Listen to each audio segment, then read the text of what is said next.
साईं बाबा के एक भक्त थे गालवनकर नाम के।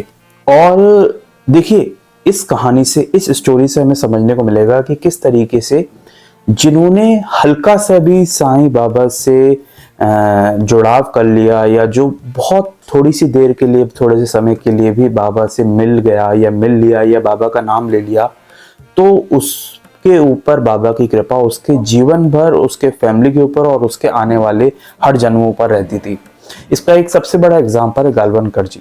तो अब जो गालवनकर जी हैं 1918 के बाद, जो महासमाधि के बाद, वो कैसे उनके ऊपर बाबा की साथ बना रहा, उनकी कृपा बनी रही, वो ये है। अच्छा, 1921 में बाबा की समाधि की, महासमाधि के 3 साल बाद वो एक बार प्रयागराज गए, और प्रयागराज यानी कि इलाहाबाद, और वहां पर जो है वो उन्होंने संगम में नहाए, अच्छी तरह से दर्शन किए, और प्रयागराज में वो भारद्वाज आश्रम में रुके। अब वो उनकी इच्छा थी कि वो इतनी पावन धरती पर आए, पावन भूमि पर आए हैं, तो उनके दर्शन होने चाहिए एक महान संत से, कोई तो ऐसा संत हो जिनसे उनके दर्शन हो जाए। किसी ने उनको बताया कि एक संत यहाँ पर आए हुए हैं जो 7 साल में एक बार यहाँ पर आते हैं और हर एक व्यक्ति को मिलने नहीं देते, मतलब हर एक क्या, वो किसी से मिलते ही नहीं है।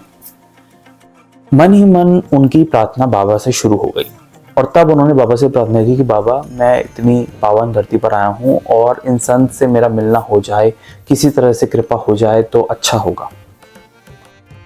अच्छा, दूर से जब इन संत ने गालवनकर जी को आते हुए देखा और इनके परिवार को आते हुए देखा, तो वैसे तो वो संत किसी से मिलते नहीं थे, पर अचानक से उन्हें ऐसा कुछ हुआ कि गालवनकर जी को देखते ही उन्होंने गालवनकर जी को, उनके परिवार को बहुत पास बुला लिया और बैठा लिया अपने पास।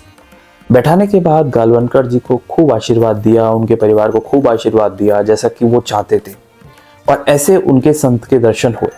गालवनकर जी को तब यह एहसास हुआ कि बाबा की कितनी ज़्यादा कृपा है उनके ऊपर, कि बाबा से उन्होंने प्रार्थना की थी कि किसी ना किसी महान संत से उनकी भेंट हो और वो उन्हें आशीर्वाद दे। तो ठीक वैसा ही हुआ प्रयाग में उनके साथ। एक घटना और समझने को मिलती है, जब 1932 में बाबा ने उन्हें एक बार सपना दिया, और सपने में बाबा उनसे पूछते हैं कि तुम्हें क्या चाहिए, बताओ तुम्हारी क्या इच्छा है। तो गालवनकर जी जो हैं वो कहते हैं कि बाबा, मुझे प्रेम चाहिए। तो बाबा ने कहा, ठीक है, तुम्हें प्रेम चाहिए तो तुम प्रेम से भर जाओगे। और उसके बाद से उनका जीवन पूरी तरह से बदल गया। चाहे वो किताब पढ़ रहे हो, मेडिटेशन कर रहे हो, ध्यान कर रहे हो, उनके मन में, उनके जीवन में जो प्रेम की आपूर्ति थी, बाबा ने उसे, जो प्रेम की कमी थी, बाबा ने उसे पूरा कर दिया। और हमेशा उनको इस बात का एहसास हुआ, और ये बात उन्होंने बताई भी है। और साथ ही में एक बात और है, बाबा के महासमाधि से कुछ ही समय के लिए बाबा से उनका जो है ताल्लुक रहा, और उसके बाद बाबा ने उनके जीवन का डायरेक्शन ही चेंज कर दिया, और पूरे जीवन भर उन पे जो है कृपा बाबा की बनी रही। तो देखा आपने किस तरीके से, अगर आप हल्के से भी, मतलब आपने बाबा के बारे में सिर्फ सुना तक है और बाबा को आप ढंग से जानते भी नहीं, या हल्का सा आपके जहन में उनके बारे में आया है, तब भी वो कनेक्शन इतना गहरा हो जाता है कि अगर आप उनके बारे में सोच भी नहीं रहे हैं, तो भी आपके हर जन्म के बारे में बाबा आपके बारे में सोच रहे हैं। तो ये बहुत ही अच्छी बात हमें समझने को मिलती है इस कहानी से। और इसी तरह साईं बाबा से जुड़ी हुई ढेर सारी कहानियाँ, रियल हिस्ट्री इस चैनल पर अपलोडेड है। अगर आप साईं बाबा से जुड़ी हुई ढेर सारी रियल हिस्ट्री जानना चाहते हैं, असली कहानियाँ जानना चाहते हैं, तो आप इस चैनल को सब्सक्राइब कर सकते हैं। मिलेंगे एक नेक्स्ट वीडियो में एक नेक्स्ट कहानी के साथ, एक रियल हिस्ट्री के साथ। तब तक के लिए ओम साई राम।